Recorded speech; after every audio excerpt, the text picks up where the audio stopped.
Por isso vamos todos gritar para um país mais pobre. Tretas num café virtual. Poder é a pior coisa que há. Eu sou geneticamente contra o poder, seja ele de quem for. Tretas num café virtual. Portanto, 6% de... Tretas num café virtual. E até não sei se a certa altura não é bom haver 6 meses sem democracia, mete-se tudo na ordem e depois então vem a democracia. Tretas num café virtual. Não, mas Jesus, jamais. Jamais. Tretas num café virtual. Às terças-feiras, na Telefonia da Amadora e TV Amadora. Olá, bem-vindos às Tretas num Café Virtual, comigo, com o Jacinto Furtado e Paulo Ideias. Olá aos dois. Olá. Boa noite. Boa noite. Bom dia. Isso a rir porquê? Até não posso estar a rir. É que eu já estou a adivinhar que isto vai ser animado. Porquê? Ou não? Não sei. Porquê? Vocês viram esta última semana? Como eu disse desde o início, estamos perante um caso extraordinário para se tornar numa série televisiva ou num filme. Pronto. De acordo. Eu segui esta semana as notícias com uma vontade, vocês nem querem saber. A minha vida profissional não me deu hipótese de estar a ver as comissões de inquérito em direto, e então fui fazer aquele truque de andar atrás. Olha, no tempo na box. Volto a pedir a quem de direito que essas comissões parlamentares sejam exibidas em horário nobre, a seguir ao telejornal, que é para a população poder assistir e acompanhar. Porque isto dará às 3 da tarde, ou às 5 da tarde. Não pode ser. A pessoa está a trabalhar. Pelo menos 2 delas foram pelo noite dentro, não é? Aquilo foi nunca mais Helena, acabava. e uma coisa é veres em direto e outra coisa é já saberes, é como no futebol, é já saberes o resultado. Ok, vamos ver. Mas depois a gente mete aquilo na velocidade máxima e vê aquilo no apontar. Como alguns jogos de futebol em que nem vale a pena começarem os jogos e a gente já sabe qual é o resultado. Vê lá por onde der. Também há. Também há alguns assim. Ok. Olha, aqui, é quase um jogo de futebol isto, que a gente também já sabe qual é o resultado. A gente, o resultado. Eu ia sugerir que começássemos pela primeira CPI, que foi a Frederico Pinheiro, ao ex-adjunto. Foi muito ao encontro daquilo que também já se esperava, daquilo que já se sabia que ele já tinha falado. Notaram aqui alguma coisa diferente ou foi mesmo aquilo que já se esperava, que ia repetir a história? Eu tenho uma dúvida enorme e existencial em relação à Comissão Parlamentar de Inquérito e termino muito rapidamente, porque acho que isso esclarece logo tudo, que é a Comissão Parlamentar de Inquérito à TAP é a Comissão Parlamentar à TAP ou às tapas? É porque, entretanto, numa Comissão Parlamentar de Inquérito à TAP, andou-se a discutir as tapas que foram dadas ou não foram dadas, o computador, ou isto e aquilo. Portanto, o que se quis fazer foi apenas espetáculo. Aliás, espetáculo, circo. Até porque, para estas sessões de grande afluência de público, até tivemos direito à presença do malabarista de serviço. Queres esclarecer quem é? Malabarista de serviço? Eu costumo lhe chamar outra coisa, mas é mais em off. Refiro-me ao presidente daquele partido cujo nome não se pronuncia, que à pressa foi para a Comissão Parlamentar de Inquérito para poder aparecer. Sim, claro. O que só prova que aquela coisa cujo nome não se fala, não passa de um flop enorme, porque é circo de um palhaço só. Mas, Jacinto, mas foi uma substituição não é? Saiu de lá um membro que era do Bloco de Esquerda para entrar. Houve uma troca, né? Por que é que aconteceu isso?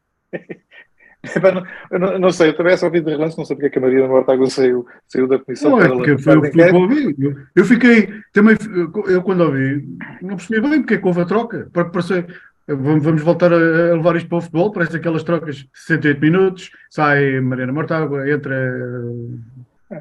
Provavelmente para ficar mais dedicada à campanha eleitoral interna. Será que é para dar também um empurrãozinho ao tal companheiro? Epá, pois, quer dizer, não sei. Mas pronto, Sim, sobre a CPI, a única coisa que eu tenho a dizer é que é uma autêntica palhaçada, porque se há alguma dúvida e o Parlamento tem que esclarecer alguma coisa, tem que o esclarecer no que diz respeito a outra comissão parlamentar de inquérito, que não é seguramente aquela.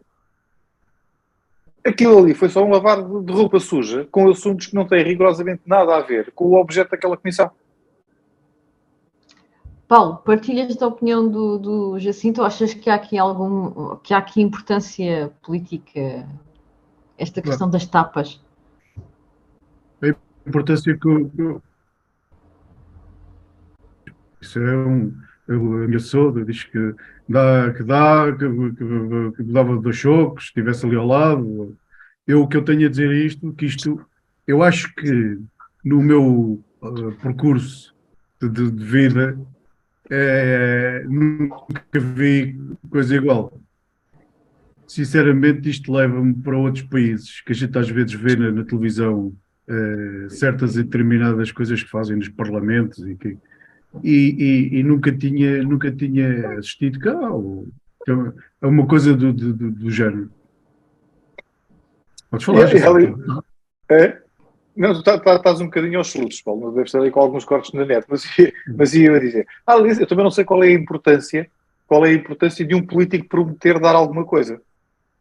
Ora, nós já sabemos que os políticos prometem e não dão nada, portanto não há aqui relevância nenhuma. Ele prometeu, mas não vai cumprir. Até porque estava, como diz o outro, estava lá hoje. Exato. Mas, relativamente a esta situação que se está a desenrolar, eu só tenho uma coisa a dizer. Eu acho que neste momento esta gente devia ser toda posta a andar. Isto neste momento eu acho que devia... Quando diz esta gente, refere-se a quem? Todos. O governo. Neste momento devia ser... não, eu acho que não há condições para tanta atrapalhada que já há. Não é de agora. Esta atrapalhada não é de agora. Aliás, eu acho que a gente passou um vale para atrapalhadas. Portanto, estes tipos, quando tiveram a possibilidade de fazer algo em que decidiam eles, porque tinham maioria absoluta, não é? Portanto, não havia aqui interferências de terceiros, o que eles começaram a desenrolar é atrapalhadas, e a gente vê atrapalhadas todos os dias. Isto, já está toda a gente a imaginar qual será a próxima. E neste momento, com tantas mentiras e tantas situações que estão a suceder, eu acho que não há... estou sincero, neste momento, e se calhar sou eu, e se calhar a maioria já. Achas que já está num nível de saturação completamente. Relativamente ao governo? Começaste, se calhar, ainda com o anterior, com o governo anterior, e quando desta maioria, e eles fixam-se sempre nessa, eu cada vez que vejo, os portugueses deram maioria para termos estabilidade. Estabilidade de quê? Não temos estabilidade nenhuma. Isto é um circo. Nós fomos todos votar para a montagem do circo. Podia ser só na altura do Natal, ou na altura de coisa, que é normalmente do circo. Mas não, aqui está a ser diário. Portanto, e a minha maneira de ver e pensar, acho que neste momento isto devia ser... desmonta o circo e vamos ver vamos outra vez. Olha, logo se vê o que é que vai para lá. Mas acho que devia haver essa coragem de mandar esta malta toda outra vez para casa e olha, vamos fazer um reset e vamos todos votar outra vez para ver o que é que ganha e quem é que vai fazer governo. Quer dizer, eleições. Quer dar aí passear aos domingos para pôr a cruzinha. Isso é que tu queres. Olha lá, eu só tenho uma gravatinha e um fatinho e aquilo é para ir votar aquela. E aquela caneta é a Bic laranja. Acho que o Paulo fala nisto, já se falou de antes, não é? Quando tudo isto começou, falou-se muito disso e até se pensou que Marcelo Rebelo de Sousa ia puxar dessa carta. Mas eu acho que claramente Marcelo não vai puxar dessa carta tão cedo porque... muito por causa daquilo que também já falámos aqui, o Jacinto já falou disso aqui várias vezes, E eu acho que o Presidente da República não quer ficar aqui ligado à possibilidade de um novo governo em que seja necessário acordos mais à direita, mais à extrema-direita. Eu acho que Marcelo não vai querer mas neste momento há um descrédito total Sim, é verdade. em relação a este governo. Um descrédito total. Ninguém acredita em nada desta gente. Paulo, deixa-me só colocar-te uma questão. Tu até tens mais memória do que a Helena, que é uma jovem, e não terá tanta memória. Mas se tu fizeres um exercício de retrospectiva, o descrédito dos governos, dos governantes e dos políticos tem-nos acompanhado nos últimos 50 anos, Paulo. Sim, mas se calhar não tens com tantos casos e neste momento com tantas mentiras e isso tu não encontras o descrédito, sim. O descrédito já falámos aqui que se calhar dos últimos anos para cá é geral, não é? Acontece com os mais variados governos que foram formados. Agora, com casos destes, e neste caso particularmente, eu acho que há aqui muita mentira, há aqui muito encobrimento, há muito jogo combinado, e faz-me levar a outras coisas, que é o que é que já sucedeu que a gente não soube. Sim, principalmente com aquelas questões relacionadas com o SIS, quem é que chamou o SIS, quem é que não chamou, se chamou depois a PJ, depois o homem entrega o computador ao SIS e depois vai lá a PJ. Pronto. Ok, façam um exercício. Se vocês querem a resposta a essa pergunta, façam só o exercício. E aquilo que saiu dessa vossa resposta esclarece exatamente o que é que tem acontecido e o que é que não tem acontecido. Vocês estão num gabinete ministerial, são chefes de gabinete, são adjuntos, são o que quer que seja. Acontece alguém roubar um computador desse gabinete. Qual é o primeiro telefonema que vocês pensam fazer? Para quem? Polícia. Ok. Portanto, se passa pela cabeça de alguém ligar em primeiro lugar para a polícia secreta, é porque é uma prática comum. Exatamente. Pronto, sim. Está esclarecido. Dúvidas? Sim. Aí vem aquilo que eu estava a dizer. Quantas vezes é que seja de saber já não terá sido usado para outros serviços? Até porque a chefe de gabinete do Ministro das Infraestruturas não se sabe ao certo, não é? Acho que chegamos a um ponto que já não sabemos em quem acreditar, mas ela, a doutora Eugénia, digo já que para mim foi a comissão parlamentar que eu mais gostei de ver, foi dela. Agora, Helena, um pequeno parênteses. A doutora Eugénia, que é uma ilustre jurista. Exatamente, mas... Okay? Não é propriamente formada em eletrotecnia. Certo. Mas aquilo que eu achei curioso naquilo que ela disse foi precisamente essa questão do SIS. Que está, portanto, uma norma que os chefes de gabinete têm, que lhes é dada ao início de cada mandato, em que se houver aqui um problema de fuga de informação, contacto ao SIS. Portanto, nós não sabemos se de facto isso acontece, se é uma prática realmente institucionalizada, mas da forma como ela o disse, é aquilo que o Jacinto, ou seja, vai ao encontro daquilo que o Jacinto está a dizer. É uma prática comum. Aqui a questão é que se soube, pronto, como ouvi durante a semana passada vários comentadores, um deles dizia, acho que foi na Rádio Renascença, que eu não quero saber, é que eu não queria saber disto para nada. O problema foi efetivamente esse, é que se soube. Portanto, Paulo, acho que neste aspecto o Jacinto esclareceu muito rápido. Acho que isto realmente parece-me que é uma prática comum, o que é extremamente assustador para um Estado de Direito.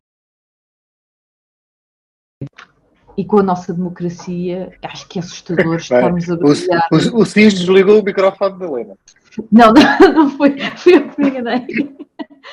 Mas, entretanto, todas as contradições do ministro Galamba na sua CPI levantaram muitas outras questões. Pronto, não sei se vocês acompanharam, e uma delas é que, ao que parece, o Ministério Público está a investigar se houve aqui alteração aos documentos no computador, se houve aqui alguma violação Parece-me que isto está a atingir assim umas proporções. Helena, entretanto já veio uma outra. É que com as tentativas bacocas de passar à frente com este caso, vão surgindo outras situações e outras histórias, história com E, que não só não fazem sentido, como, a ser verdade, ainda são mais graves. O primeiro é a intervenção do SIS. Ponto. Que essa tem que ser esclarecida. A segunda é virem dizer que, alegadamente, o computador portátil que estava distribuído ao tal adjunto, ao tal assessor, ao Rei do Parton, era o único suporte que havia do plano de reestruturação da TAP. Portanto, se no Ministério das Infraestruturas há um computador portátil, todos nós sabemos que os computadores portáteis, enfim, e não só os portáteis, mas o equipamento informático é suscetível de que tem a única versão de um documento com a importância que tem, ou que terá, ou que podia ter, ou que virá a ter, que é o plano de reestruturação da TAP. Então, só por isso, não é preciso mais nada, não é preciso isso, não é mais nada. Portanto, só por isso, só por essa falta de competência, por essa falta de cuidado com a coisa pública, o ministro tem que cair. Só por isso. Assim, não há cópias de segurança, não há backups, não há nada. Era a única cópia que estava, o gajo podia apagar o computador e perdíamos a cópia do plano de reestruturação da TAP porque só estava ali. Alguém acredita? Bom, eu não acredito nem quero acreditar, porque se isso for verdade, então o caso é muito mais grave do que aquilo que pode parecer. Então é muito mais grave do que governar por WhatsApp. Sim. Acho que aqui o governar por WhatsApp não me parece assim tão mal. Paulo, também achas que ninguém acredita desde que não nisto? apaguem as mensagens do WhatsApp? Sim. Também achas que ninguém acredita nisto? Custa acreditar, não é? O mais pequeno, a mais pequena empresa familiar que temos aqui no nosso país tem essa noção que a documentação que tem nos computadores há sempre uma zona onde se faz um backup, onde aquilo está guardado já por causa disso, que o Jacinto está a dizer, há situações nos computadores que avariam e não há hipótese de recuperação do material que está lá. Portanto, não quero acreditar que no meio de tanta gente formada e tão inteligente, que não haja ninguém que diga assim, a gente tem que arranjar aqui, nem que seja Paulo, mas eu estava só a dizer isto para gravar. Eu estava só a dizer isto, só mesmo para nos divertirmos, porque, obviamente, aliás, o plano de reestruturação da TAP está em Bruxelas. Há 15 meses atrás, Bruxelas definiu o documento do plano de reestruturação da TAP como um documento classificado. Portanto, pelo menos está lá. No último caso, podíamos sempre pedir aos tribunais, desculpa lá qualquer coisinha, nós só tínhamos isto aqui num computador, foi onde enviámos o mail e perdemos o computador, olha, mandem para cá uma cópia. Portanto, pelo menos uma cópia está em Bruxelas. 2, pelo menos uma segunda cópia está no gabinete que faz a avaliação dos documentos classificados, porque foi pedido para o documento ser classificado. Portanto, eles, para classificar um documento, têm que ter acesso ao documento. Portanto, a história do computador ser o único que tinha a cópia é a mentira mais descarada que foi contada em tudo isto. É mentira. Foi só para tentar justificar. Mas Bruxelas classificou o documento como classificado há 15 meses e nós só classificamos há um mês e tal ou 2. E Nós estamos sempre a revolta da Europa, Jacinto. Pelos vistos foi a pedido do próprio, não é? Porque pelo que ouvi, Isso aí, olha, cada um diz aquilo que é. Olá, vamos lá ver uma coisa, na quinta-feira, eu acho que isto esclarece tudo. E esta é a parte que esclarece tudo. Na quinta-feira, na Comissão Parlamentar de Inquérito, o ministro João Galamba disse: se aqui chegar hoje alguém a dizer que é quarta-feira e outra pessoa a dizer que é sexta-feira, um dos dois está a mentir. Não, estão os dois a mentir. Porque era quinta. Eu com isto quis dizer que tanto o assessor como ele são aldrabões. Era o que eu ia dizer. Eu acho que ele, no fundo, com essa afirmação, ele disse, na verdade, o que estava a acontecer. Essa foi uma tirada fantástica. Não é um dos dois que está a mentir, estão os dois a mentir. O problema aqui é que o indivíduo continua. Não sei fazer o quê. Mas Não continua. sei se vocês seguiram que havia aquela expectativa do Presidente da República falar aos jornalistas na sexta-feira, Estava mas marcado para as aquilo 2 passado horas. pouco tempo também desistiu. Não. Desistiu, não desistiu. Vamos lá. O Presidente da República não dá ponto sem nó. O Presidente da República tinha um compromisso às 2h30. Mas, entretanto, ainda arranjou um tempo. Aliás, e tudo aquilo, todas as intervenções do Presidente da República têm o seu quê positivo. Carlos Moedas já mandou arranjar a calçada em frente ao Palácio de Belém. Olha, e agora só falando disso, fiquei com medo que ele fosse arranjar aquilo e pagava multa. Fiquei quando vi, queres ver que ele vai arranjar e lá vem os tipos passar-lhe a multa reparou o passeio. Mas também quando eu vi de sair, desculpa lá, pensei que ele ia comer um geladinho. Pois, olha, também podia ser, mas pelo visto ele estava com pressa para ir fazer algo. Mas quem se mantém em silêncio é, claro, o nosso primeiro-ministro disse que era tempo da comissão parlamentar e até agora não sabe muito bem, mas isto fez com que outras vozes ressurgissem, não é? Aliás, houve uma coisa, isto não é tudo coisas parlamentares. Até nós tivemos aí o remake daquele filme cómico, que é O Fim de Semana com o Morto. E o PSD este fim de semana teve a passar o fim de semana com o Morto, que entretanto deu à costa. Ó Jacinto, então. Não? Não diga essas coisas, homem. Não diga essas coisas que depois vêm atrás de nós. Não tem problema nenhum. Aliás, a única pessoa que pode ficar preocupada com tudo isto, diria eu, é Montenegro. Só Montenegro é que pode ficar preocupado. Porque a última vez, ou das últimas vezes, Cavaco Silva disse que alguma coisa era muito boa, nós sabemos o que é que aconteceu 2 dias depois. Foi o BES que faliu. Portanto, eu vir agora dizer que Montenegro é muito bom... Acha que é um sinal de alarme? É um sinal de alarme. É um sinal de alarme muito grande. Sobretudo um sinal de alarme vindo de quem, enfim, tem um histórico que se tenta mais ou menos encobrir sobre a passagem dele pelo Banco de Portugal, a fuga que teve, ou a constipação que teve quando a primeira intervenção do FMI em Portugal, que meteu baixa à pressa porque ficou constipado para não trabalhar. Aquela pessoa que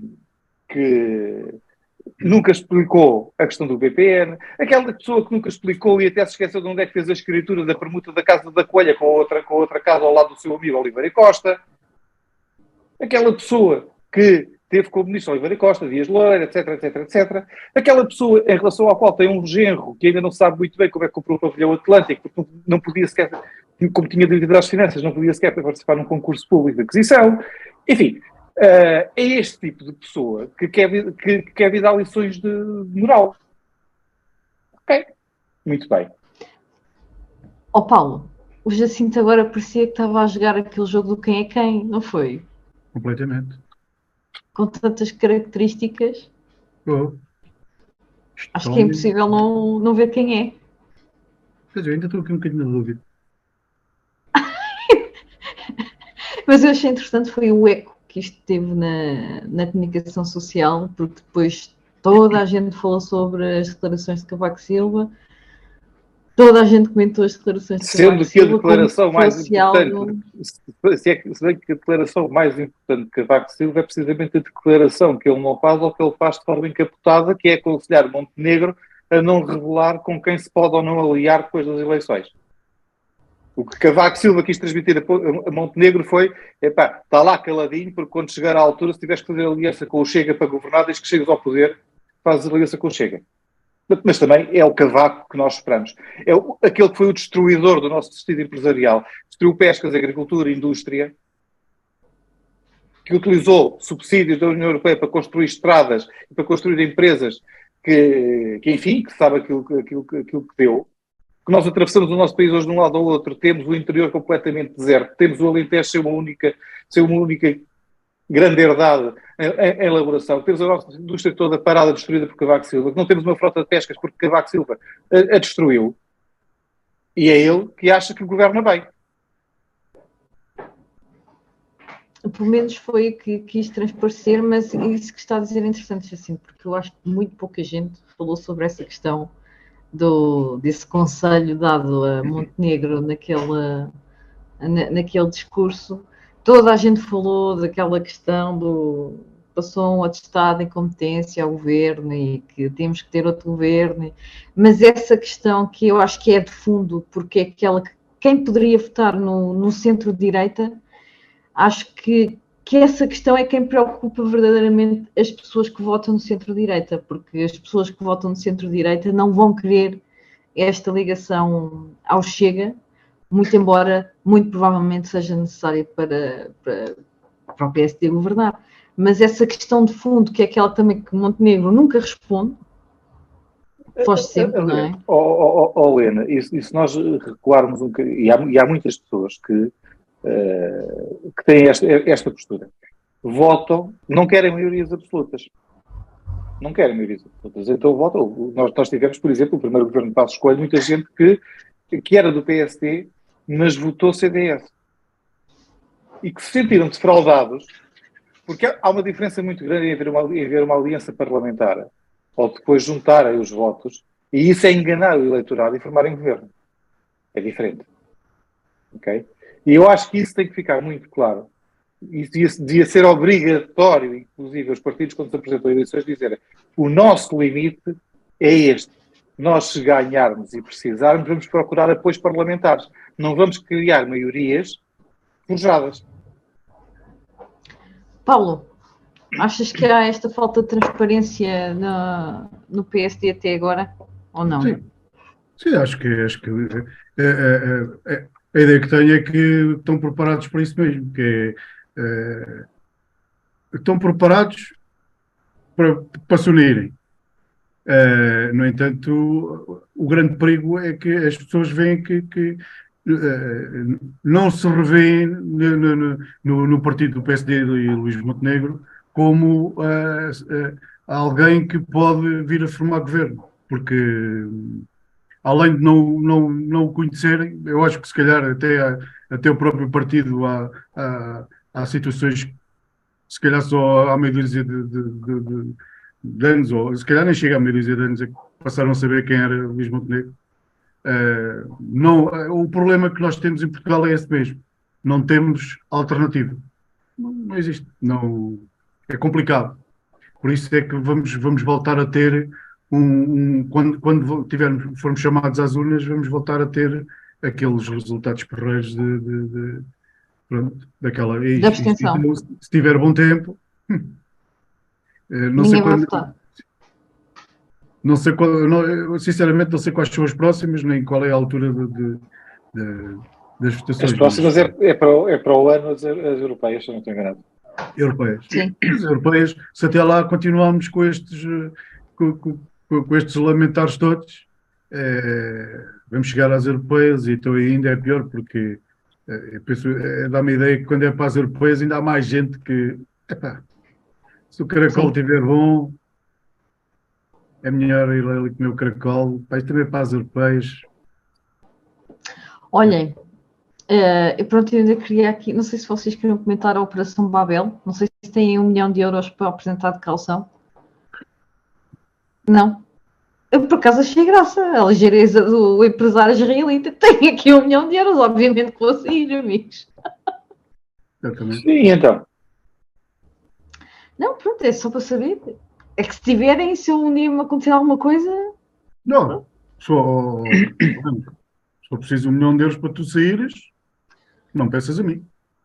Ok, pronto. Tenho que ir ver se trago conhecimento aí com os empresários. Não se pode fazer com daqueles cheques fictícios como há uns anos, não sei se ainda é prática correta. O João vale tudo.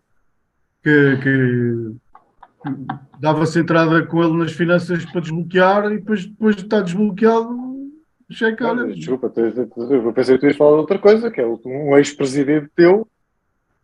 Meu? Sim.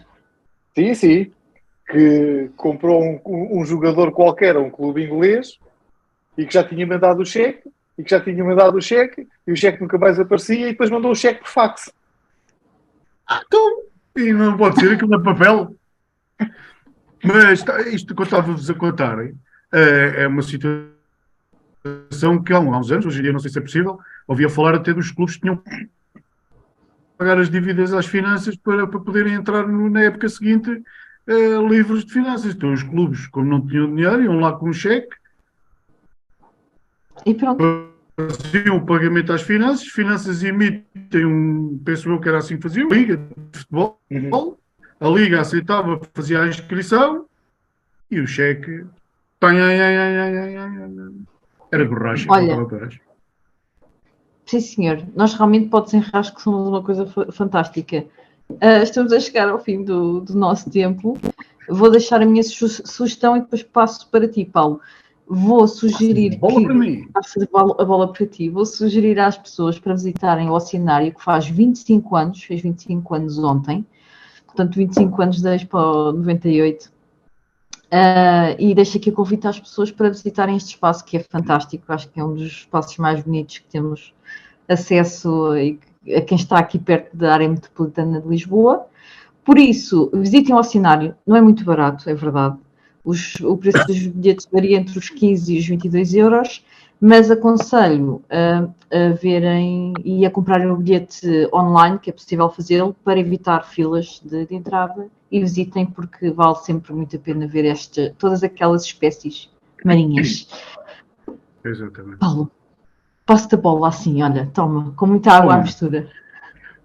Ora, vamos então ter aqui uma noticiazinha que é quase da última hora, isto é uma notícia fresquinha. Então não é que leio aqui uma notícia que os chineses estão a criar soldados com genes modificados, prontos para guerras nucleares. Isto do site, o zap.aeu.pt, diz numa notícia que os chineses estão a usar células estaminais e um gene de tardigrado para possibilitar a criação de soldados resistentes à radiação nuclear. Portanto, ou seja, estão a ensinar as baratas a lutar. Uma equipa de cientistas militares chineses diz ter modificado as células estaminais com um gene do tal tardigrados, também conhecidos como ursos d'água. Isto faz-me lembrar aquelas séries de ficção científica que a gente vê, que criam um exército sempre imbatível, preparado para tudo. Então, e as séries de ficção científica, tu quando vias o espaço de 1999 não ficavas todo embasbacado com as portas automáticas que abriam sozinhas. Exatamente. E com aquelas pistolas muito giras. Outra coisa, vou-vos só dar a conhecer que eu fui ao médico e o médico disse para eu passar a ter uma alimentação sem sal. Para mim é porreiro. Deixei de comer salmão, salsichas, salada e salsa. Olha, está bem, Paulo. Ao menos podes comer bacalhau. E cozida à portuguesa. Essas coisas boas. Beijinhos e até para a semana. Até para a semana. Até para a semana.